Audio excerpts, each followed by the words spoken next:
கருணையே வடிவான அந்த குமரன் கருணையான முகத்தோடு என்னை பார்ப்பதற்கு மக்கள் சிரமப்பட வேண்டியது இல்லை என்று சொல்லி இங்கே மலை மீது காட்சி கொடுக்கவில்லை, கடல் மத்தியில் காட்சி கொடுக்கிறார். திருச்செந்தூர் முருகப்பெருமானுடைய திருத்தாள்களை பணிந்து வணங்கி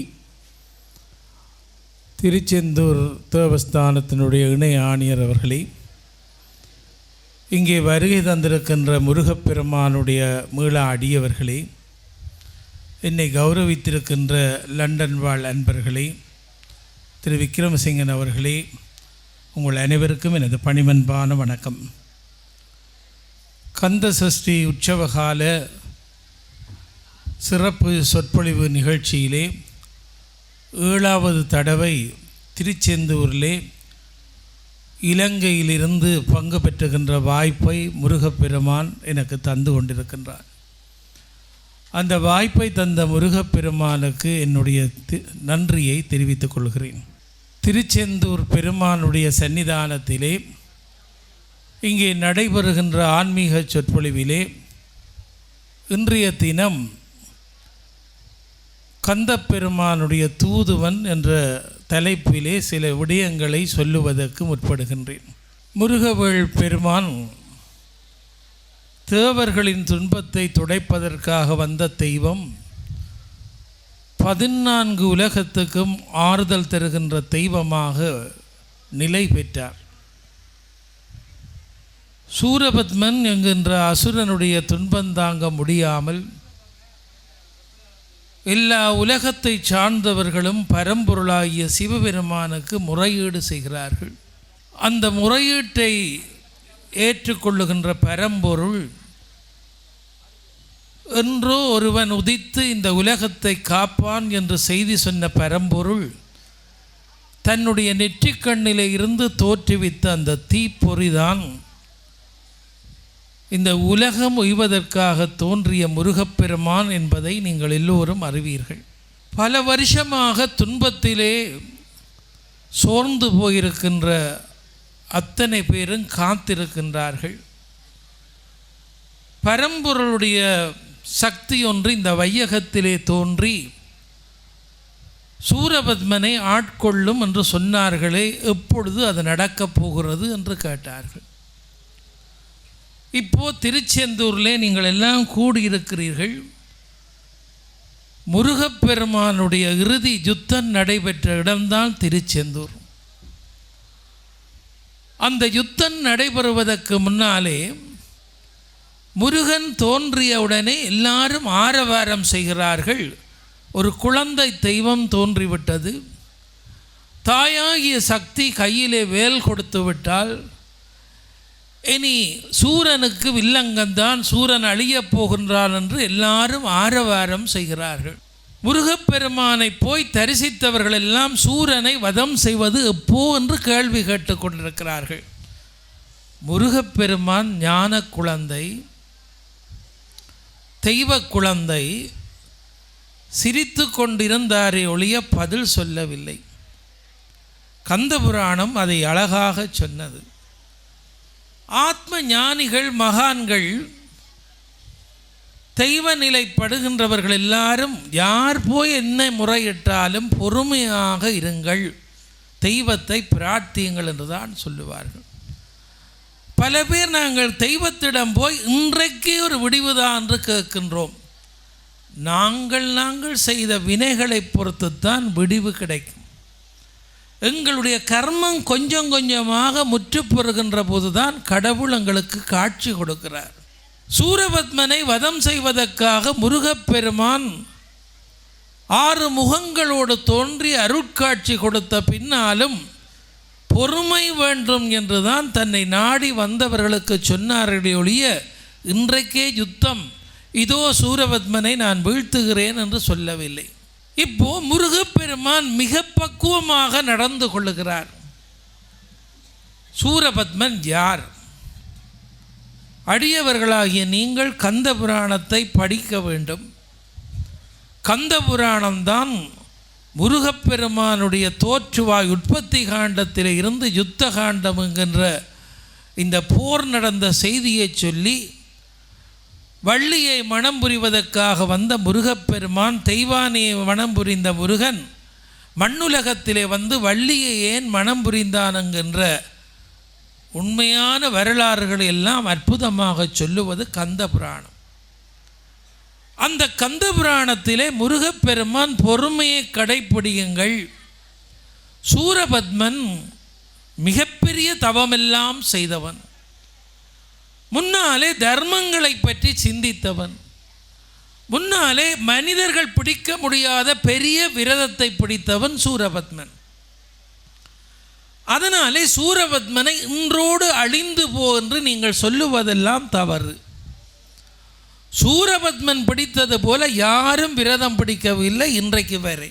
சிவபெருமான் எனக்கு காட்சி தர வேண்டும் என்பதற்காக அக்கினி வளர்த்து, நித்திய அக்கினி வளர்த்து, அந்த அக்கினியிலே ஆகுதி சொரிந்து உலகத்து திரவியங்கள் எல்லாவற்றையும் போட்டு அவனுடைய தம்பிமாராக இருக்கின்ற சிங்கமுகாசுரன், தாரகாசுரன் அந்த நெருப்பு அணையாமல் தங்களுடைய சூரபத்மனுடைய கட்டளைக்காக எல்லாம் செய்து கொண்டிருக்கிறார்கள். பெரிய யாகம் எல்லாம் முடிந்து வந்துவிட்டது, திரவியங்கள் எல்லாம் முடிந்து வந்துவிட்டது. இப்போ தங்களுடைய சரீரத்தில் இருக்கின்ற உறுப்புகளை கூட வெட்டி அந்த அக்கினி நூறாமல் இருக்க வேண்டும் என்று பாடுபட்டவன் சூரபத்மனுடைய சோதரர்கள். நெருப்புக்குள்ளேயே வீழ்ந்து போவேனே ஒழிய எனக்கு முன்னாலே கடவுள் காட்சி தர வேண்டும் என்று அடம் பிடித்தவன் சூரபத்மன். அவனை போல் யார் விரதம் பிடித்தார்கள்? அப்படியெல்லாம் விரதம் பிடித்த சூரபத்மனுக்கு பரம்பொருளாகிய சிவபெருமான் காட்சி கொடுத்து, அப்பனே உனக்கு என்ன வேண்டும், இப்படி கடும் விரதம் அனுட்டிக்கிறாய்? வாழ்க்கையிலே தெய்வத்தை நோக்கி எல்லாரும் விரதம் அனுட்டிக்கிறார்கள். விபரீதம் இல்லாத விரதத்தை நாங்கள் பிடிக்க வேண்டும். பதவி கேட்டு விரதம் பிடிப்பது வேறு, அகந்தை கேட்டு விரதம் பிடிக்கக்கூடாது. ஆணவத்தினாலே விரதம் அழிந்து போய்விடும், மமதையினாலே இந்த உலகத்தினுடைய தர்மம் தெரியாமல் போய்விடும்.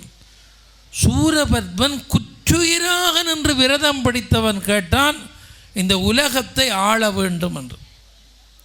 இவ்வளவு நாள் பெரிய தவம் செய்து மிகப்பெரிய விரதம் அனுட்டித்து உண்ணாமல் உறங்காமல் அக்கினியை அணையாமல் காத்த சூரபத்மனுக்கு தந்தேன் தந்தேன் என்று சொன்ன இறைவன் எல்லாம் கொடுக்கின்ற போதும் அவன் சொன்னான், எனக்கு இந்திர ஞானம் என்கின்ற தேர் வேண்டும். அந்த தேர் என்னவென்றால் எல்லா உலகத்துக்கும் போய் வரக்கூடிய வாகனம். அப்பவும் பரம்பொருளாகிய இறைவன் அந்த வாகனத்தை தருகிறேன் என்றான். ஒவ்வொன்றாக கேட்க கேட்க தருகிறேன் என்றான். கடைசியாக சூரபத்மன் சொன்னான், என்னை யாரும் வெல்லக்கூடாது என்று கேட்டான். அப்பொழுதுதான் இறைவன் நினைத்து பார்க்கிறான், என்னை யாரும் வெல்லக்கூடாதுங்கின்ற போது ஒரு பெரிய அகந்தையோடு ஆணவத்தோடு கேட்கிறான் என்று இறைவன் பதில் சொல்லுகின்ற போது பக்குவமாக சொன்னான், என்னுடைய சக்தி ஒன்றை தவிர வேறு யாரும் உன்னை வெல்ல முடியாது. இப்போ யுகத்துக்கு யுகம் வாழுகின்ற வாய்ப்பு பெற்றவன், அண்ட சடாச்சரங்கள் எல்லாம் போய் வருகின்ற வாய்ப்பு பெற்றவன், மிகப்பெரிய அத்வானி மண்டபத்தில் இருக்கின்ற பாக்கியம் பெற்றவன், எல்லாரையும் அடக்கி ஆளுகின்ற வாய்ப்பு பெற்ற சூரபத்மன் எல்லாருக்கும் துன்பம் கொடுக்க தொடங்கிய காலத்திலே தான் அவனுக்கு இவ்வளவு அருளை செய்த ஆண்டவன் சிந்திக்கின்றான், என்னுடைய சக்தி ஒன்றினால் தான் உனக்கு அழிவு என்பதை முன்னாலேயே சொல்லுவதற்காகத்தான் உன்னை என்னுடைய சக்தி ஒன்றை தவிர மற்ற எல்லாரும் உன்னை வெல்லலாம் என்றான். இப்போ அந்த மாபெரும் சக்தி தான் முருகப்பெருமான் வந்திருக்கின்றார்.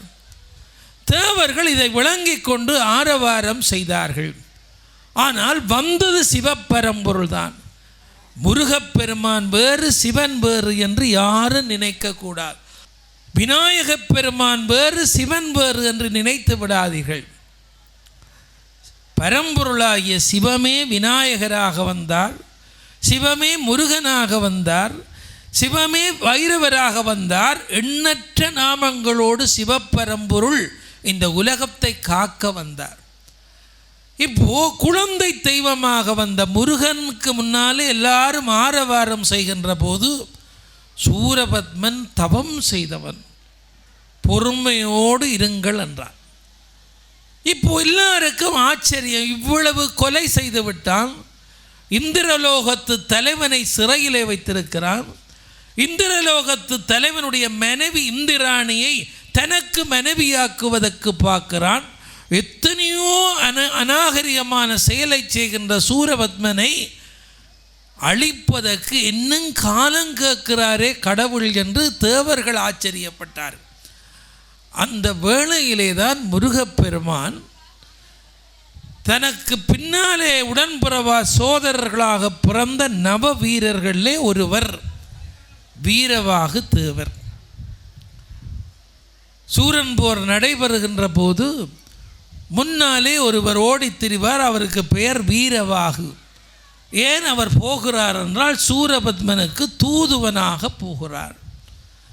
எப்பவும் கடவுள் ஏதோ ஒரு வடிவத்திலே நாங்கள் பாவம் செய்கின்ற போதெல்லாம் எங்களுக்கு புத்தி சொல்லுவதற்கு, எங்களுக்கு பாதை காட்டுவதற்கு சில மனிதர்களை கூட தெய்வம் ஏதோ ஒரு வடிவத்திலே தூது அனுப்பும். சில பேர் சில பெரிய மனிதர்களுடைய செய்தியை கேட்டு திருந்தி விடுவார்கள், சில பேர் யாருடைய சொல்லையும் கேட்க மாட்டார்கள். கடவுள் தான் நேரே வர வேண்டும் என்று இல்லை. சில நேரம் தந்தை கூட, ஒரு பிள்ளையினுடைய தந்தை கூட தகப்பன் போல, அந்த தகப்பன் போல கடவுளை வந்து சொல்லுவார், இது வேண்டாம் தம்பி என்று. தாய் கூட வந்து தூது சொல்லுவாள், வேண்டாம் என்று. நண்பன் தூதுவனாக வருவான். வாழ்க்கையிலே நல்லது சொல்லுவதற்கு பல பேர் வருவார்கள். ஆனால் போர்க்களத்திலே தூதுவனை அனுப்புவது என்பது ஒரு இயற்கை. எத்தனையோ ஆயிரம் ஆண்டுகளாக இன்றைக்கு வரை ஒரு நாட்டுக்கும் இன்னொரு நாட்டுக்கும் யுத்தம் நடைபெற்றால் தூதுவன் போவான். அது இன்றைக்கு இயற்கை. மகாபாரதத்திலே விதுரனை தூதுவனாக அனுப்புகிறார்கள். கௌரவர்களை நோக்கி பாண்டவர்களுக்கு தூதுவனாக விதுரன் போகிறான். ராமாயணத்திலே இலங்கை வேந்தனாகிய ராவணனுக்கு முன்னாலே அனுமன் தூது சென்றான். ராவணா, சீதையை கைவிட்டு விடு, உன்னுடைய நாடும் தப்பும், உன்னுடைய ஆட்சியும் தப்பும், இந்த நாட்டில் எல்லாம் நல்லது நடக்கும், மாற்றானின் மனைவியை கொண்டு வந்து வைத்திருக்கிறாய், விட்டுவிடு என்று அனுமன் தூது சென்றான். தூது செல்லுவதெல்லாம் வழக்கம். இப்போ குழந்தை தெய்வமாக வந்த முருகப்பெருமான் வீரவாகு தேவரை கூப்பிட்டார். வீரவாகு தேவர் என்கின்ற தூதுவர் நன்றாக படித்தவர், நிறைந்த அனுபவமுடையவர். 1000 நூல்களை வாசிப்பதை விட நல்ல ஞானமுடையவர்கள் உயர்ந்த தூதுவர்கள். நீங்கள் எல்லாம் இங்கே திருச்செந்தூரில் பார்ப்பீர்கள், சில பேர் அமைதியாக இருப்பார்கள். யாரோ ஒரு சித்தர் வந்திருப்பார், யோகி இருப்பார், ஞானி இருப்பார். சில நேரம் ஒரு இல்லறத்தான் கூட அமைதியாக கும்பிட்டு கொண்டிருப்பார். அவரோடு உரையாடி பாருங்கள், நல்ல வார்த்தைகள் வரும், நல்ல செய்திகள் வரும், நாங்கள் இதுவரை கேட்காத அற்புதமான விடயங்கள் வரும். சில பேர் இருக்கிறார்கள், மற்றவர்களிடம் நான் என்ன புத்தி கேட்பது, எல்லாம் எனக்கு தெரியும் என்று நினைக்கிறார்கள். கற்றது கைமண்ணளவு, கல்லாதது உலகளவு. அதனாலே தான் ஒவ்வொரு நாளும் மனிதர்கள் தேடி தேடி புத்தகங்களை மட்டுமல்ல, புரிதலுக்காக அருகிலே இருக்கின்ற பெரியவர்களை நாடி படிக்க வேண்டும். நன்றாக ஞானத்தை தன் அனுபவத்தினாலே கற்றுத் தேறியவர் தான் வீரவாகு தேவர். அந்த வீரவாகு தேவர் நூல்களிலே ஐயந்தெளிவுற கற்றவர். ஞானிகளை சந்தித்து திரிகால ஞானிகளிடம் விடயங்களை கேட்டவர். நாளைக்கு என்ன நடக்கப் போகின்றது என்று இன்றைக்கே சொல்லக்கூடிய ஆற்றலுடையவர்.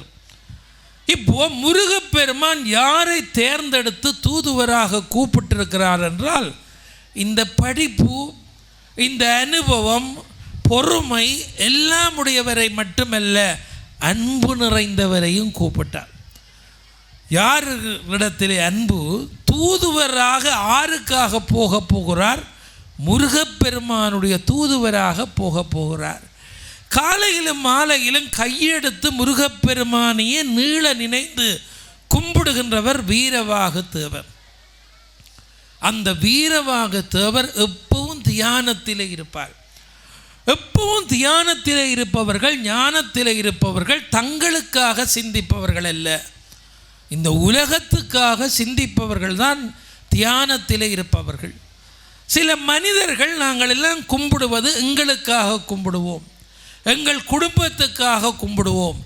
ஞானிகள், மகான்கள் பரார்த்த வழிபாடு செய்பவர்கள். பரார்த்த வழிபாடு என்பது உலகத்துக்காக கும்பிடுகின்ற வழிபாடு. எல்லாரும் சேர்ந்து அரோகரா என்று சொன்னால் உலகத்துக்காக கும்பிடுகின்ற வழிபாடு. நான் நல்லா இருக்க வேண்டும் என்று கும்பிட்டால் அது எனக்காக மட்டும் கும்பிடுகின்ற வழிபாடு.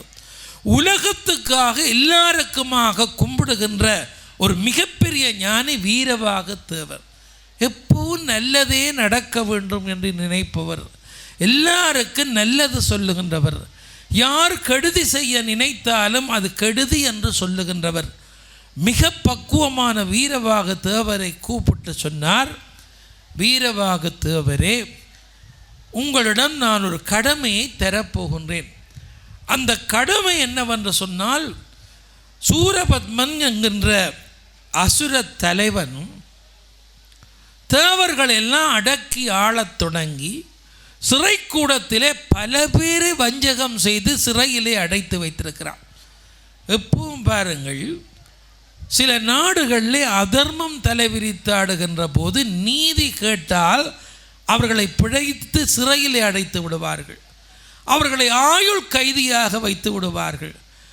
நீதி கேட்டதற்காக கொலையே செய்து விடுவார்கள்.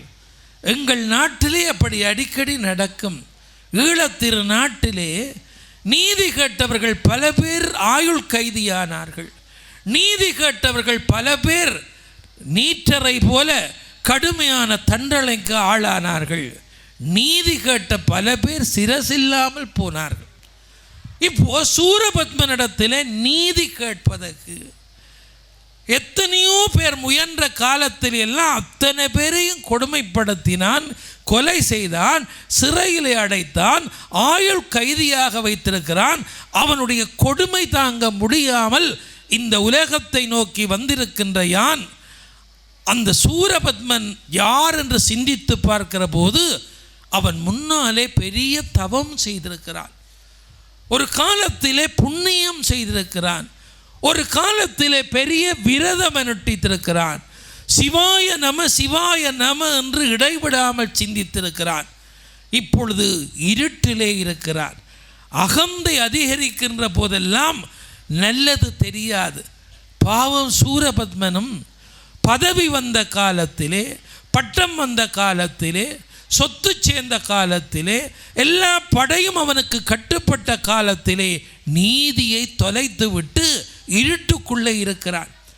அதனாலே அவன் இருட்டிலே இருப்பதை அவனுக்கு விளக்கம் செய்து வெளிச்சத்தை பற்றி சொல்லி கர்மத்தை பற்றி பேசி நல்வினை தீவினையை பற்றி சொல்லி முன்னாலே செய்த தர்மங்களை ஞாபகப்படுத்தி கடவுள் அருள் செய்ததை சொல்லி நீ இன்றைக்கு மீண்டும் தர்மத்தை செய்வாயானால், பிழையை உணர்வாயானால், பாவத்தில் இருந்து விலக ஆயத்தம் செய்வாயானால் நீ நல்லா இருக்கலாம், இல்லை என்றால் உனக்கு அழிவு நிச்சயம் என்பதை போய் சொல்லுகிறான்.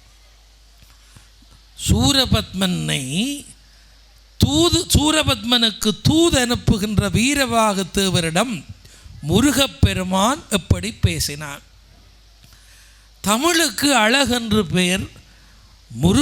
முருகப்பெருமானுடைய சொல்லு முருகப்பெருமானுக்கு அழகன் என்று பெயர் தந்தது.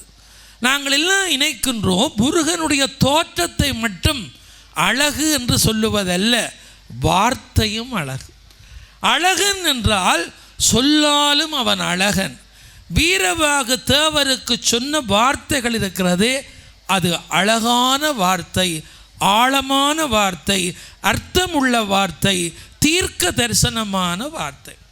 தந்தைக்கு உபதேசம் செய்கின்ற போது சொன்ன வார்த்தை இருக்கிறதே, ஆழமான வார்த்தை, அழகான வார்த்தை, இந்த பிரபஞ்ச தத்துவ வார்த்தை.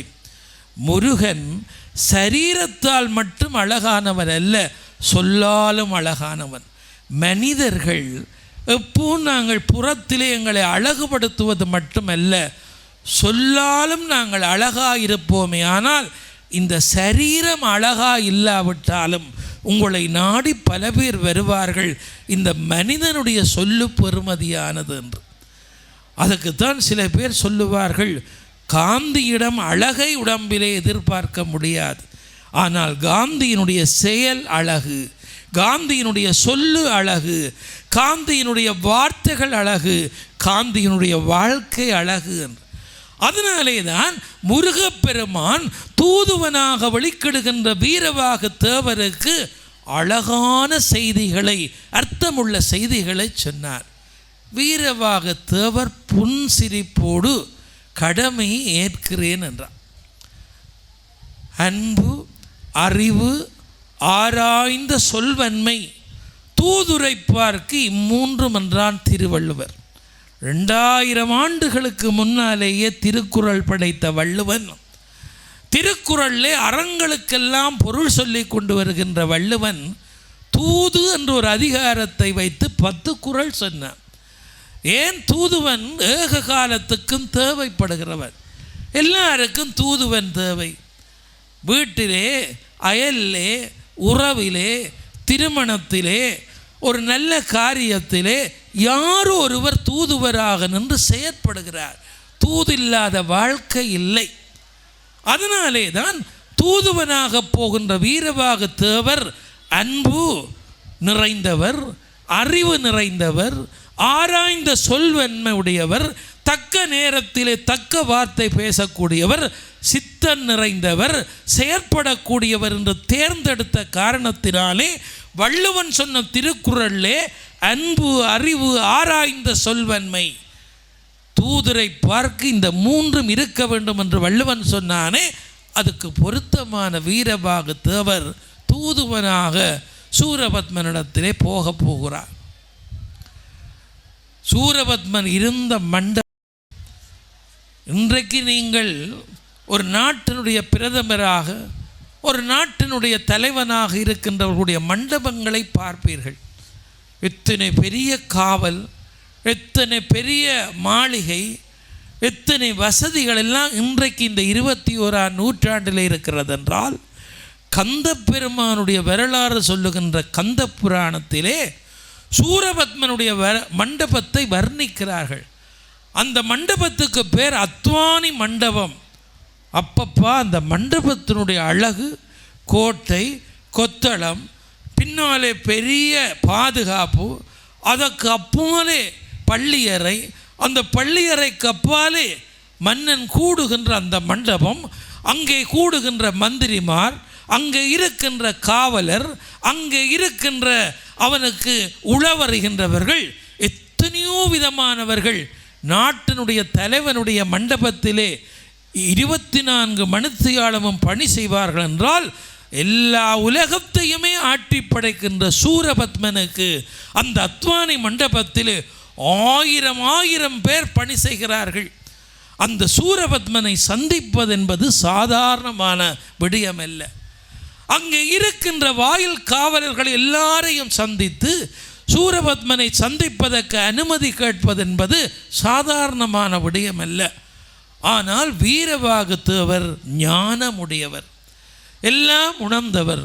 சூரபத்மனிடத்திலே தூதுவனாக போகிற போது அவர் ஒன்றை விளங்கி கொண்டார். நான் யாருடைய தூதுவனாக போகிறேன்? இந்த உலகத்தினுடைய மாபெரும் சக்தியாக இருக்கின்ற சிவபரம்பொருளுடைய மைந்தன் முருகப்பெருமானுடைய தூதுவனாக போகிறேன். அவன் சார்பிலே போகின்ற போது அவனுக்குரிய கௌரவம் எல்லாம் நானும் பாதுகாக்க வேண்டும்.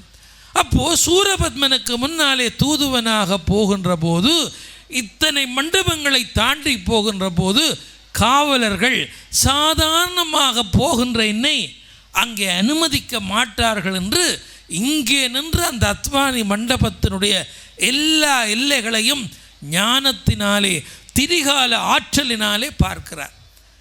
அப்படி பார்த்தவர் என்ன செய்தார்? சூரபத்மனுக்கு முன்னாலே போகின்ற போதே சூரபத்மன் தனக்கு ஒரு ஆசனம் தந்து இருத்த மாட்டான் என்று தெரியும். இந்த வீரவாங்க தேவர் என்ன செய்தார்? ஒரு ஆசனத்தை கையில் எடுத்தார். வானத்தில் இருந்து அந்த ஆசனத்தோடு நிறைந்த ஞானமுடையவர், எங்கேயும் போய் வரக்கூடிய ஆற்றலுடைய வீரவாக தேவர் அப்படியே ஆசனத்தோடு வானத்தின் வழியாக போய் சூரபத்மனுடைய அத்வானி மண்டபத்துக்கு நேர போய் இறங்கினார். எல்லாரும் சபை கூடியிருக்கிறார்கள், நடுநடுங்கி போயிருக்கிறார்கள். சூரபத்மன் வந்து அப்படியே சிங்காசனத்தில் இருந்து விட்டால் அச்சப்படுவார்கள். அந்த அச்சம் மௌனமாகிவிடும். இப்போ ஒரு சத்தம் ஓசை ஒன்று கேட்கிறது. எல்லாரும் திடுக்கிட்டு பார்க்கிறார்கள். ஒரு ஆசனத்தோடு ஒரு குறு முனி போல ஒரு சிறிய தோற்றமுடையவன் அப்படியே முன்னாலே வந்து அந்த ஆசனத்தை போட்டு இருந்து அந்த ஆசனத்தில் இருந்து எழுந்து வணக்கம் செலுத்துகிறார். சபையில் இருந்தவர்கள் எல்லாம் திடுக்கிறார்கள். எல்லாரும் ஒருமுகமாக நீ யார் என்று கேட்க பார்க்கிறார். சூரபத்மனோ கோபத்தோடு கேட்கிறார், நீ யார்? எந்த விதமான அனுமதியும் இன்றி முருகப்பெருமானுடைய தூதுவன் இப்படி உள்ளே வந்து விட்டார். நீ யார் என்று கேட்டவுடனே ஞானமே வடிவமாக இருக்கின்ற முருகப்பெருமானுடைய தூதுவர், ஞானமே வடிவமாக வந்திருக்கின்ற வீரவாக தேவர், எத்தனையோ ஞான தீட்சைகளை பெற்ற அந்த மகா ஞானி சூரபத்மனை பார்த்து முதல் சொன்ன வாசகம் என்னவென்றால், நீங்கள் நல்லா இருக்க வேண்டும்.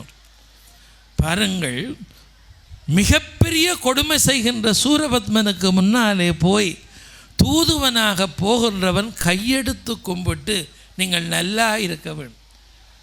இப்போ அதை கூட ஏற்றுக்கொள்ளாத சூரபத்மன் நீ யார் என்று கேட்டான்.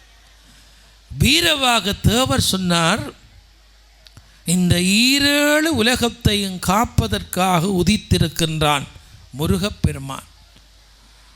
அந்த பரம்பொருள் மாபெரும் சக்தியாக தோன்றியிருக்கின்ற அந்த முருகப்பெருமானுடைய தூதுவனாக வீரவாகு என்கின்ற நவவீரர்களின் தலைமகன் உனக்கு முன்னாலே வந்திருக்கிறேனப்பா, உனக்கு சில விடயங்களை பேசிவிட்டு வருமாறு முருகப்பெருமான் அனுப்பியிருக்கிறான்.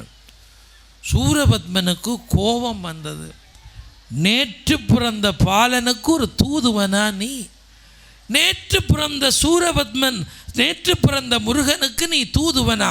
எழுந்து நில் என்றான். வீரவாக தேவர் சூரபத்மனுடைய அரண்மனையிலே அவன் எழுந்து நிற்க சொன்ன பின்னாலும் பக்குவமாக சில வார்த்தைகளை பேசினான். சூரபத்மனே, சூரபத்மனே, நீ அவசரப்படாது. நீ பெரிய தவம் செய்தவன், மகா ஞானியாக ஒரு காலத்தில் இருந்தவன், நெருப்பு 100 ஆகுதி சொரிந்து தீக்குள்ளே இறைவனை கண்டவன், மாபெரும் ஆற்றல் பெற்றவன், இந்திர ஞான தேரை பெற்றவன், 1000 அண்டங்களை ஆளுகின்ற வாழ்ப்பு பெற்றவன், 1008 அண்டங்களுக்கு நீ தலைவன். எவ்வளவெல்லாம் சிறப்பு பெற்ற சூரபத்மனே, அருள் தந்த பரம்பொருளை மறந்து விட்டாய். அந்த பரம்பொருளுடைய வடிவமே வந்த முருகப்பெருமானை நீ விளங்கி கொள்ளவில்லை. அவருடைய தூதுவனை அசிங்கப்படுத்தாதே. உனக்கு நல்ல காலம் வேண்டும் என்றுதான் சில புத்திமதி சொல்ல வந்திருக்கிறேன். தேவர்களை சிறையிலே அடைத்து வைத்திருக்கிறாய், பல பேரை கொடுமைப்படுத்தி விட்டாய், பல பேரை துன்புறுத்தி விட்டாய். உன்னுடைய ஆட்சிக்காக பல பேரை இரக்கமில்லாமல் வதம் செய்து கொண்டிருக்கிறாய். அதனாலே முருகப்பெருமானுடைய தூதுவனாகிய நான் சொல்லுகிறேன், எல்லாரையும் விட்டுவிடு, அவரவருக்கு இருக்கின்ற உரிமைகளை கொடுத்து விடு. எல்லாரும் எல்லா உலகத்திலும் மகிழ்ச்சியாக இருக்கட்டும். அது மனிதர்களாக இருக்கட்டும், தேவர்களாக இருக்கட்டும், உயிர்களாக இருக்கட்டும், கணங்களாக இருக்கட்டும், எந்த ஜீவராசிகளாக இருக்கட்டும், அது இறைவனின் படைப்புகள். சூரபத்மனே, நீயும் இறைவனுடைய படைப்புத்தான், நானும் இறைவனுடைய படைப்புத்தான். இந்த உலகத்தை இயக்குகின்ற மாபெரும் சக்தி இறை சக்தி. அந்த இறை சக்தி உனக்கு தூது அனுப்பி இருக்கிறது, உணர்ந்து கொள்ளன்றான். சூரபத்மன் கேட்பதாக இல்லை. இவனை பிடித்து கட்டுங்கள், இவனை கொல்லுங்கள் என்று தூதுவனை கொல்ல வேண்டும் என்று சொன்னான். தூதரையும் மாதரையும் கொல்லக்கூடாதுங்கிற தர்மத்தை நீ படிக்கவில்லையா? சூரபத்மனுடைய தந்தை காசிப முனிவர் உயர்ந்த தர்மங்களை படித்தவர். சூரபத்மனுடைய தந்தை மிகப்பெரிய ஞானி. அவரிடம் கொஞ்ச நாள் படித்தவன் சூரபத்மன். சிங்கமுகாசுரன், தாரகாசுரன், அந்த படிப்பை குழப்பியவள் சூரபத்மனுடைய தாயாகிய அந்த மாயை. இப்போ பாவம் இந்த வீரவாக தேவர் சொல்லுகிறார், உனக்கு தர்மம் தெரியாதா? தூதரையும் மாதரையும் கொல்லக்கூடாது. எந்த ஒரு போர்க்களத்திலும் தூதரை கொல்லக்கூடாதப்பா. தூதர் ரெண்டு பக்கத்துக்கும் பொதுவாக தர்மம் பேசுகின்றவர்கள் தானே தூதுவராக வருவார்கள். மாது எல்லாரையும் பெற்றவள் தாய். அந்த தாய் ஒரு பெண் வடிவமாக நிற்கின்ற போது, ஒரு நிராயுதபாணியாக ஒரு பெண் நிற்கிற போது அவளை கொல்லக்கூடாது. ஏனென்றால் உனக்கும் ஒரு தாய் தான் வயிற்றிலே சுமந்தாள், உனக்கும் ஒரு தாய் தான் உன் பசி போக பால் தந்தாள். அப்போது தூதரையும் மாதரையும் கொல்லக்கூடாது என்று ஒரு உயர்ந்த தர்மம் இருக்கிறது. நீ ஒரு பெரிய ராசா, உயர்ந்த ராஜ கம்பீரத்தோடு இருக்கின்ற உங்களுக்கெல்லாம் ராஜ தர்மம் என்று உண்டு. அந்த ராஜ தர்மத்திலே நீ எல்லாம் படித்திருப்பாய். அத்வானி மண்டபத்திலே ராசாவாக இருக்கிற நீ தூதனை கொல்லக்கூடாது என்று நீ படித்திருப்பாய். நிராயுதபாணியை கொல்லக்கூடாது என்று நீ படித்திருப்பாய். ஏனப்பா என்னை கொல்ல விழிக்கிடுகிறாய் என்று கேட்டான். வீரவாக தேவரை பார்த்து, எனக்கு புத்தி சொல்ல போகிறாயா? எவர் எனக்கு முன்னாலே வந்தாலும் கட்டுப்பட வேண்டும், எனக்கு முன்னாலே வந்தாலும் மௌனமாகிவிட வேண்டும். ஆனால் நீயோ எல்லை இல்லாத வார்த்தைகளை உச்சரிக்கிறாய். அதனால் இவனை கொல்ல வேண்டும் என்று சூரபத்மன் கர்ச்சித்தான். அப்படி கர்ச்சிக்கின்ற போதுதான் வீரவாக தேவர் சூரபத்மனை பார்த்து பல செய்திகள் சொன்னார். அவன் எந்த செய்தியையும் ஏற்பதாக இல்லை. முருகப்பெருமானுடைய மாண்புகளை சொன்னபோது கூட அவன் குழப்பினான். முருகப்பெருமானுடைய அருள் வலிமையை சொல்லுகின்ற போது அவன் ஏற்கவில்லை. முருகப்பெருமானுடைய தோள் வலிமையை சொல்லுகின்ற போது அவன் ஏற்கவில்லை. முருகப்பெருமான் யாரென்று அவனுக்கு உச்சரிக்கின்ற போதெல்லாம் அவன் அதை ஏற்பதாக இல்லை. தான் பாருங்கள், அகந்தை தலைவிரித்தாடுகின்ற போதெல்லாம் அறிவு மங்கும்.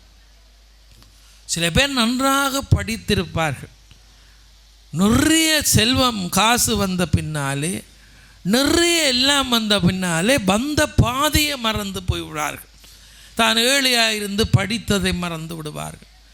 தாங்கள் சின்ன வயதிலே தங்களுக்கு யார் உதவி செய்தார் என்று மறந்து விடுவார்கள். சின்ன வயதிலே துன்பப்படுகிற போது கடவுள் அருள் செய்ததை மறந்து விடுவார்கள். சில பேர் பெற்றவர்களை மறந்து விடுவார்கள். சில பேர் தங்களுடைய தந்தையை மறந்து விடுவார்கள். சில பேர் நல்ல உதவி செய்தவர்களை மறந்து விடுவார்கள். இனிமேல் எல்லாமே நான் தானே என்று இணைக்கின்ற போதெல்லாம் முன்னாலே நடந்த சம்பவங்களை எல்லாம் மறந்து விடுகிறார்கள். கடவுள் ஞாபக சக்தி என்று ஒன்றை எல்லா மனிதர்களுக்குள்ளேயும் படைத்திருக்கிறார். அந்த ஞாபக சக்தி இல்லாவிட்டால் மனிதனுடைய வாழ்க்கை தோற்றுப்போம். ஞாபக சக்தி நல்லது. ஞாபக சக்தியிலே ஒரு பக்கத்தை நாங்கள் இடையிடையே இழந்து கொண்டிருக்க வேண்டும் என்று ஒரு ஞானி சொல்லுகிறார். சுவாமி ராமகிருஷ்ண பரமஹம்சர்ங்கிறவர் சொல்லுகிறார், ஞாபக சக்தியிலே நல்லதை தேற்றி வைத்திருக்க வேண்டும். ஞாபக சக்தியிலே கடனை கவனமாக நினைக்க வேண்டும். ஞாபக சக்தியிலே எங்களுக்கு கொடுமை செய்தவர்களை நாங்கள் மறக்க வேண்டும். 10% ஞாபக சக்தியிலே மறக்க வேண்டியது என்னவென்றால், எங்களுக்கு மற்றவர்கள் பிழைவிட்டதை வஞ்சகம் செய்ய வேண்டும் என்று நாங்கள் நினைக்கக்கூடாது. வீரவாகு தேவர் சூரபத்மனுக்கு ஞாபக சக்தியை சொல்லி பார்க்கிறார். சூரபத்மனுக்கு அந்த ஞாபகமே வருவதில்லை. ஆணவம் அறிவை மயக்கும், இருளை விட கொடியது என்று சைவ சித்தாந்தம் ஆணவத்தை பேசியது. இருளிலும் கொடியது ஆணவம். இருள் தன்னை காட்டிக்கொள்ளும், ஆனால் ஆணவம் இருளை விட கொடியது என்னவென்றால் தன்னையும் காட்டாது, தன்னை சூழ உள்ளதையும் காட்டாது. இப்போ சூரபத்மன் எல்லாம் மறக்கிறான். படித்ததை மறக்கிறான், தவம் செய்ததை மறக்கிறான், கடவுளை கெஞ்சி மன்றாடி பெற்ற அருளை மறக்கிறான், பெற்ற பேறுகளை மறக்கிறான், முன்னாலே கடவுளுடைய தூதுவன் வந்து செய்தி சொல்லுகிற போது மறக்கிறான். எல்லாம் மறக்கிறாயே என்று நினைக்கின்ற வீரவாகு தேவர், உனக்கு போய் நான் செய்தி சொல்லி என்ன பயன், கடைசியாக ஒன்று சொல்லுகிறேனுங்கிறார். அதனாலே தான் நாங்கள் எல்லாரும் தெய்வங்களை வேண்டிக் கொள்ள வேண்டியது என்னவென்றால், நாங்கள் கடைசி வரை ஞாபக சக்தியோடு இருக்க வேண்டும். என்ன ஞாபக சக்தியோடு இருக்க வேண்டும்? நன்றி என்கின்ற செய்தி எங்களுடைய ஞாபகத்தில் இருந்து விடைபெறக்கூடாது. நன்றி எப்போ மறக்கிறோமோ அன்றைக்கு எங்களுக்கு அழிவு தொடங்கும். யார் நன்றி மறந்தாலும், அது படித்தவரோ பணக்காரனோ ஆட்சியில் இருப்பவரோ என்னெல்லாம் திறமையோடு இருந்தாலும் நன்றியை மறந்து விட்டால் அது மனிதர்களுக்கு கெடுதி, தேவர்களுக்கு கெடுதி, எந்த உயிருக்கும் கெடுதி நன்றியை மறப்பது. அதனாலே தான் திருவள்ளுவர் கூட ஒரு அதிகாரம் படைத்தார், நன்றி. நன்றி மறந்து விட்டால் என்னென்ன கெடுதி கிடைக்கும் என்று துன்பப்பட்டு சொன்னார். வாழ்க்கையிலே நன்றி மறவாதீர்கள். சூரபத்மனுக்கு நன்றி மறக்கிற துன்பத்தை சொன்ன வீரவாகு தேவர் சின்ன பிள்ளைக்கு கதை சொல்லுவது போல உனக்கு கடைசி செய்தி சொல்லுகிறேன் என்றார். இப்போ சூரபத்மன் கேட்பதாக இல்லை, வீரவாகு தேவர் பொறுமையாக ஒரு செய்தி சொன்னார். எல்லாரும் கேட்டுக்கொண்டிருக்கிறார்கள் அத்வானி மண்டபத்திலே. சூரபத்மனே, தூக்கணாங்குருவி என்ற ஒரு குருவி இருக்கிறது. அந்த தூக்கணாங்குருவி இங்கே இந்த எல்லா உலகத்திலும் பறந்து திரிகிறது. கடவுள் எண்ணிறைந்த பறவைகளை படைத்திருக்கின்றார், எண்ணிறைந்த ஊர்வன படைத்திருக்கிறார். நாங்கள் 4-5 பாம்பினுடைய பெயர் சொல்லுகிறோம். கடலுக்குள்ளே எத்தனையோ பாம்பு இருக்கிறது, எத்தனையோ பேர் இருக்கிறது. மரங்களில் மட்டுமே வாழ்ந்து கொண்டிருக்கிற பாம்பு இருக்கிறது, நிலத்தில் இறங்காமல். ஊர்வன ஒரு கோடி இருக்கின்றது, பரப்பன ஒரு கோடி இருக்கின்றது. எத்தனையோ ஜீவராசிகள், புல்லு பூடு புழு, அதிலே எத்தனையோ கோடி இருக்கிறது. 86 லட்சம் ஜோனி பேதம் இருக்கென்று ஞானிகள் சொல்லுகிறார்கள். பிறவிகள் எத்தனை என்று தெரியாது. இப்போது தூக்கணாங்குருவி என்று ஒரு குருவி, பொதுவாக மனிதர்களுக்கெல்லாம் தெரிந்த குருவி. அந்த தூக்கணாங்குருவி ஒரு அழகான சின்னஞ்சிறிய பறவை. அந்த தூக்கணாங்குருவி என்ன செய்யும்? முட்டை பொரித்து அடை காத்தது. தன் முட்டையை பாதுகாத்து தன்னுடைய சந்ததியை பெருக்க வேண்டும் என்று நேரத்துக்கு மேய்ந்து விட்டு வந்து தான் கட்டிய கூட்டிலே கவனமாக முட்டைகளுக்கு மேலே இருக்கும். எப்போது என்னுடைய குஞ்சுகளை பார்ப்பேன் என்று காத்திருக்கும். சூரபத்மனே கேள், அப்படி காத்திருக்கின்ற தூக்கணாங்குருவி கட்டுகின்ற கூட்டை இந்த தேவர்களாலும், இந்த மனிதர்களினாலும், இந்த கைவினை கலைஞர்களாலும் கட்டிவிட முடியாது. இந்த பெரிய அத்வானி மண்டபத்தை கட்டலாம், தூக்கணாங்குருவினுடைய கூட்டை யாராலும் கட்ட முடியாது. பெரிய தேவதட்சன் உனக்கு இந்த மண்டபத்தை கட்டி தந்திருக்கிறான். ஆனால் அந்த தேவதட்சனை கூப்பிட்டு ஒரு தூக்கணாங்குருவி கூடு கட்டென்று கேள், கட்ட முடியாது.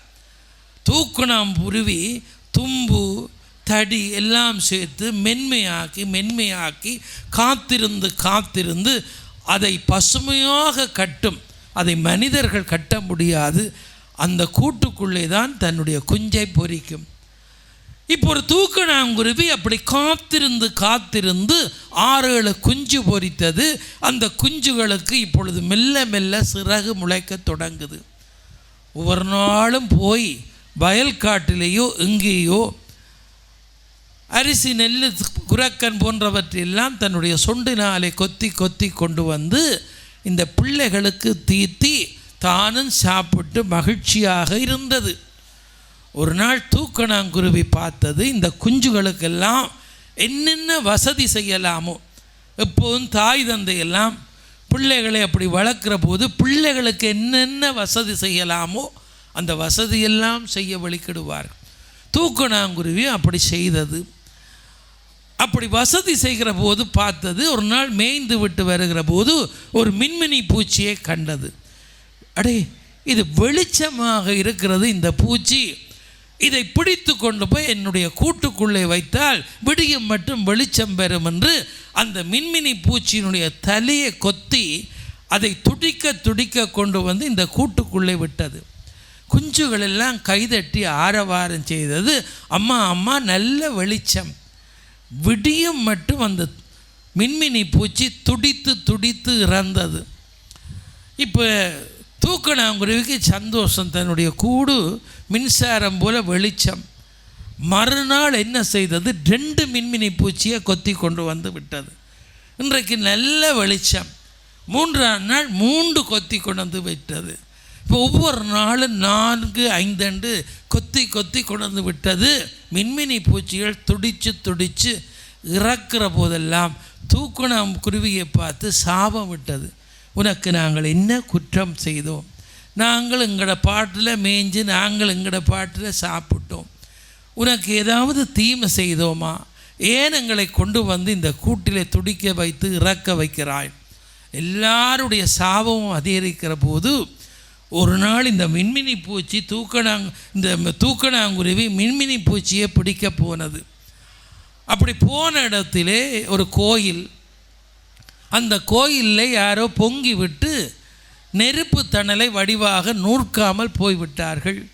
மின்மினி பூச்சி என்று நினைத்து கொண்டு போன தூக்கணாங்குருவி பார்த்தது, மின்மினி பூச்சியை விட இந்த நெருப்பு கொள்ளி நல்ல வெளிச்சமாக இருக்கண்டு தன்னுடைய நீள சொண்டாலே ஒரு சின்ன கொல்லிக்கட்டையை தூக்கி கொண்டு வந்து கூட்டிலே வைத்தது.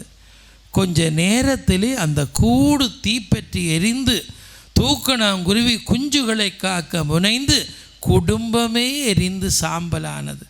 சூரபத்மனே, இதுதான் உனக்கு நிலைமை, இதுதான் இனி நாளைக்கு உனக்கு நிலைமை, இதுதான் உன்னுடைய எதிர்காலம். தூக்கணாங்குருவி கூண்டோடு அழிந்தது போல அழியப் போகிறாய். இவர்களை எல்லாம் விட்டுவிடு, இவர்களுக்கெல்லாம் விடுதலை கொடுத்து விடு, அவரவர் உரிமையை கொடுத்து விடு, நீயும் நல்லா இருக்கலாம், இந்த உலகமும் நல்லா இருக்கலாம் என்ற உடனே என்ன சொன்னாய்? இவனை இதோ கொல்லுகிறேன் என்று சூரபத்மன் வெளிக்கிட்ட போது வீரவாக தேவர் ஞான கலைகள் எல்லாம் கற்றவர் அந்த இடத்திலேயே ஆசனத்தோடு மேலே போய் தப்பி பிழைத்தார். சூரபத்மனுக்கு முன்னாலே தூதுவனாக போன வீரவாகு தேவர் வெற்றிகரமாக முருகப்பெருமானுக்கு முன்னாலே போனார். அப்படி போனவர் முருகப்பெருமானுக்கு முன்னாலே போய் சொன்னார், வேலுக்குத்தான் இனி வேலை என்று. வேலுக்குத்தான் இனி வேலை. இங்கே திருச்செந்தூரிலே வேலுக்குத்தான் இனி வேலை நடக்கப் போகிறது. 6 நாட்கள் இந்த திருச்செந்தூரிலே சூரபத்மனை வதம் செய்வதற்கு வீரவாக தேவர் தூது சென்று விட்டு, முருகா இனி வேலுக்குத்தான் வேலை என்று புறப்பட்டு முன்னாலே வீரவாக தேவர் வந்து, முருகா வேலுக்குத்தான் இனி வேலை. சூரபத்மனுக்கு எல்லாம் சொல்லியும் புரியவில்லை. அகந்தை என்கின்ற இருட்டிலே, ஆணவம் என்கின்ற அகந்தையிலே, மமதையிலே எல்லாம் இழந்து போய் எல்லாவற்றையும் இழப்பதற்கு தயாராகிவிட்டான். இனிமேல் வேலுக்குத்தான் வேலை என்ற உடனே தேவர்கள் எல்லாம் ஆரவாரம் செய்கிறார்கள். உலகமே சூரபத்மன் அழிந்தான் அழிந்தான் என்று ஆரவாரம் செய்கிறார்கள். முருகப்பெருமான் அனுப்பிய தூதுவன் தான் வீரவாக தேவர். அந்த வீரவாக தேவர் என்ன பேசினார் சூரபத்மனோடு? எப்பவும் பக்குவமாக மனிதர்கள் நடந்து கொள்ள வேண்டிய விடயங்கள் உண்டு. சூரபத்மனுடைய வரலாறு சொல்லுகின்ற போது, கந்தபுராண வரலாறு சொல்லுகின்ற போது, அதுவும் இந்த சூரபத்மனுடைய போர் நடக்க போகின்ற காலத்திலே யுத்த காண்டம் தொடங்குகின்ற போதெல்லாம் வீரபாகு தேவரை முன்னாலே கொண்டு வருகிற காரணத்தினாலே தான் இந்த தேவஸ்தானம் இன்றைக்கு எனக்கு பேச்சுக்கு தந்திருக்கிற தலைப்பு என்னவென்றால் தூது என்று தலைப்பு தந்திருக்கிறார். தூதுவர்கள் எப்பொழுதும் பெருமதியானவர்கள். பல பேருடைய வாழ்க்கையிலே தூதுவர்கள் இருக்கிறார்கள். உங்களுக்கு நான் சொல்ல வேண்டுமென்றால் எத்தனையோ தூதுவர்களுடைய கதை பேசலாம். உண்மையிலே ராமாயணத்திலே தூதுவனாக போன அனுமன் நன்றாக படித்தவன், பெரிய ஞானி, பிரம்மச்சாரி, பற்று அற்றவன். அந்த அனுமன் தூதுவனாக போகின்ற போது சீதையை தேடுகிறான். சீதையை தேடி போகின்ற போதெல்லாம் ராவணனுடைய மனைவியாகிய மண்டூதரியை கூட காணுகிறான். இவள்தான் ராமனுடைய மனைவியோ என்று எதிர்பார்க்கிறான். இல்லை இல்லை, சீதையாக இருப்பாளே, ஆனால் அவள் அழுது கொண்டிருப்பாள்.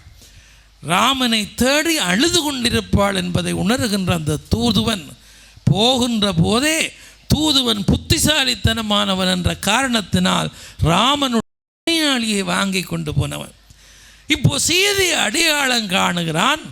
அந்த அசோகவனத்திலே கண்ணீர் மல்க அந்த அழகான பெண்ணாகிய கற்புக்கரசியாகிய சீதை அழுது கொண்டிருக்கிற அந்த சீதை, பாவம் தியானத்தில் இருக்கின்ற அந்த சீதை, ராமனையே நினைத்து கொண்டிருக்கிற சீதையை கண்ட அனுமன் இப்போ சீதையை ராமனுடைய தூதுவன் தான் என்று சொல்லுவதற்கு பெரிய வார்த்தைகள் ஒன்றும் பேசாமல் ராம ராம ராம ராம ராம என்றே கத்தினான்.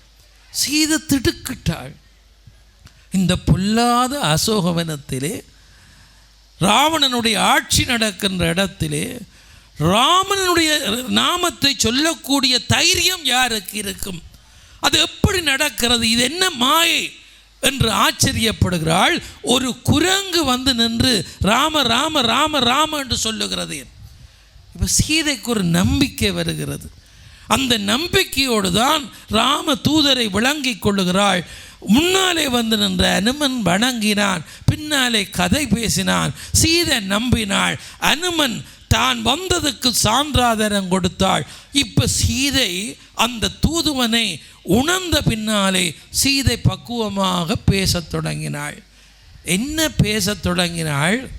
ராமனுக்கு போய் சொல்லு, இத்தனை நாள் ஆகிவிட்டது, 10 மாதம் ஆகிறது, இன்னும் என்னை வந்து மீட்கவில்லை, நான் துன்பக் கடலுக்குள்ளே இருக்கிறேன் என்று சொன்னவள் ராமனுக்கு ஒரு செய்தி சொல்லு என்று சொன்னாள்.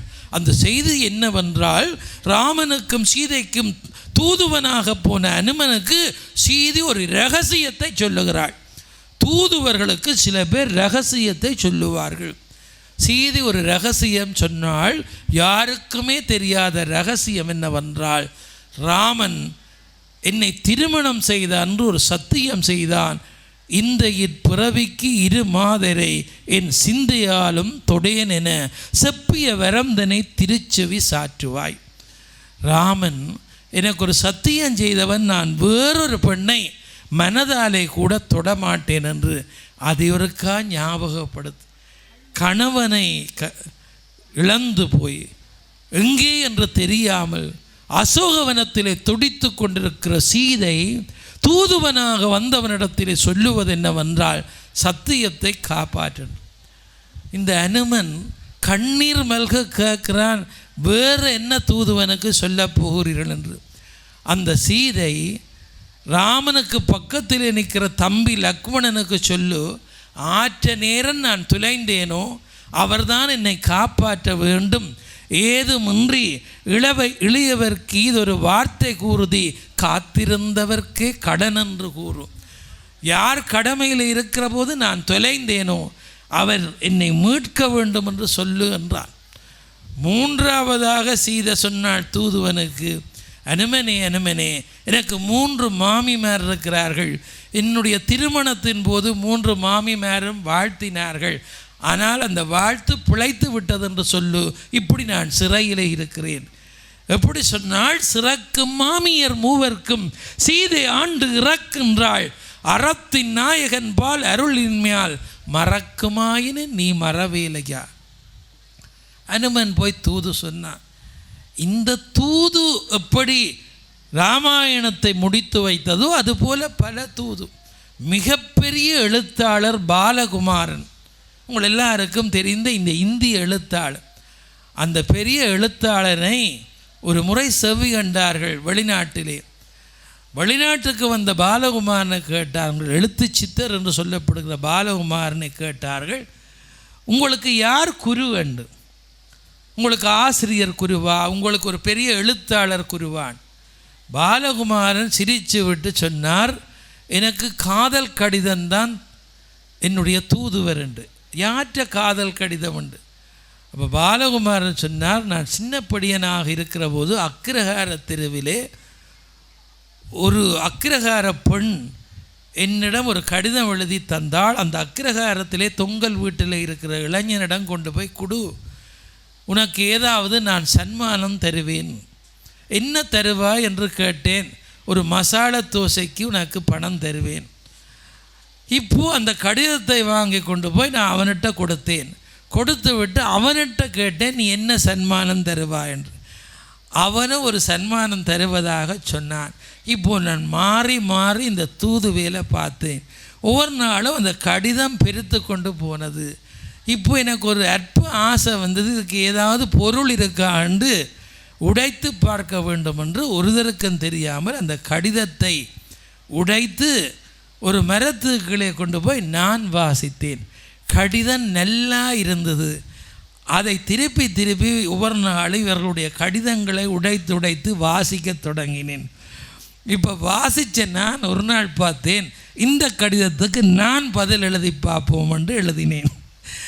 இப்போது அந்த கடிதத்தை வாசித்த அந்த பெண் இன்னொரு கடிதம் தந்து விட்டாள், இதை கொடு, இதுதான் கடைசி கடிதம் என்று. அவன் எனக்கு குட்டி சொன்னான், நான் எழுதின கடிதத்தை விட்டு வேறொருவருடைய கடிதம் நீ கொடுத்திருக்கிறாய், உனக்கு இனிமேல் தோசையும் இல்லை ஒன்றுமில்லை போ என்று. அந்த பாலகுமாரன் என்ன சொன்னார் என்றால், இந்த காதல் தூதுக்கு போன போது வாசித்த 25-30 கடிதங்கள்லாம் என்னை ஒரு எழுத்தாளன் ஆக்கியது. அதனாலே காதல் தூதுவனாக நின்ற காரணத்தினாலே 1000 கதைகள் எழுதி இன்றைக்கு பெரிய எழுத்தாளனாக வந்தேன். தூதுவர் கடமை செய்த காரணத்தினாலே நான் ஒரு பெரிய எழுத்தாளனாக வந்தேன். இந்த பெரிய பாலகுமாரன் தூது கடமையினாலே எழுத்தாளனாய் வந்தேன் என்று சொன்னார். முருகப்பெருமானுடைய தூதுவன் திருச்செந்தூர் வீதிக்கு வேலை கொடுத்தான், வேலுக்கு வேலை கொடுத்தான். அந்த வேலை முருகப்பெருமான் கையில் எடுத்தான். வேலுக்குத்தான் இனி வேலை என்று எப்போ வீரபாகு தேவர் சொன்னாரோ, முருகன் கையிலே வேலை எடுத்தான். அந்த வேல் புறப்படத் தொடங்குகிறது. அந்த வேலை சக்தி கொடுத்த வேலை எடுத்து முருகன் கையிலே பார்க்கிறான். வேல்படை, காலால் படை, அந்த பக்தி படையெல்லாம் முன்னாலே அணிவகுத்து நிற்கிறது. சூரபத்மன் திகைத்து போய் நிற்கின்றான். அவருடைய தம்பிமார் அந்த தம்பிமார்கள் சிங்கமுகாசுரன், தாரகாசுரன் யுத்தத்துக்கு வருகிறார்கள். எல்லாரையும் படைகொள்ளுகின்ற அந்த வெற்றி வேலாயுத பெருமான் யார் வந்திருக்கிறார் என்று காட்ட வேண்டும் என்று புறப்படுகின்றான். அந்த வேலின் மகிமை, அந்த போரின் மகிமை, அந்த போரினால் விளைந்த பெருமை எல்லாவற்றையும் நாளைக்கு சொல்வேன் என்று கூறி வீரபாகு தேவர் சூரபத்மனுடைய தூதுவனாக முன்னாலே வந்த அந்த வீரபாகு தேவர் முருகப்பெருமானுடைய கருணையை பெற்ற அந்த தூதுவராக வந்த வீரபாகு தேவர் காட்டிய பொறுமையும் காட்டிய தர்மமும் அந்த முருகப்பெருமானுடைய தூதுவனாக போன காரணத்தினாலே பக்தியோடு பேசிய வார்த்தையும் அன்றைக்கு முருகப்பெருமானுடைய தூதுவன் நடந்து கொண்ட விதமும் வாழ்க்கையிலே நாங்களும் கற்றுக்கொள்ள வேண்டும்.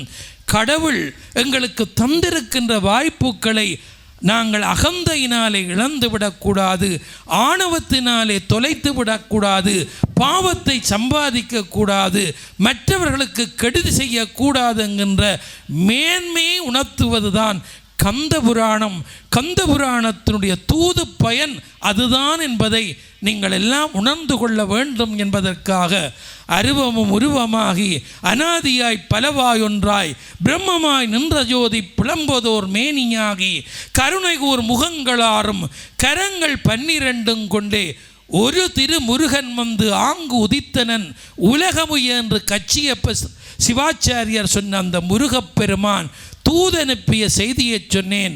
அந்த தூதனுக்கு பின்னால் நடந்த அந்த போரிலே முருகப்பெருமான் எப்படி இந்த உலகமுய காட்சியளித்தான் என்பதை நாளைய தினம் சொல்வேன் என்று கூறி எல்லோரும் இன்புற்று வாழ எல்லாம் வெல்ல திருச்செந்தூர் முருகப்பெருமானை மீளா அடியவனாக வணங்கி பொறுமையாக இந்த உரையை கேட்ட உங்களுக்கும் என்னை இந்த இடத்திலே உரையாற்ற அழைத்த லண்டன் தொழிலதிபர் திரு லோகநாதன் அவர்களுக்கும் அன்பர்களுக்கும் என்னுடைய மனநிறைந்த நன்றியை கூறி இந்த உரையை சமூகமளிக்க வேண்டும் என்று இங்கே இருக்கின்ற விக்ரமசிங்க அவர்கள் தொடர்ந்து தொலைபேசியிலே அழைத்து கொண்டிருந்தார்கள். அவர்களுக்கு நன்றி கூறி என்னை கௌரவித்த லண்டன் வாழ் திரு ஸ்ரீரங்கன் குடும்பத்தினருக்கு நன்றி கூறி அமைகின்றேன். நன்றி, வணக்கம்.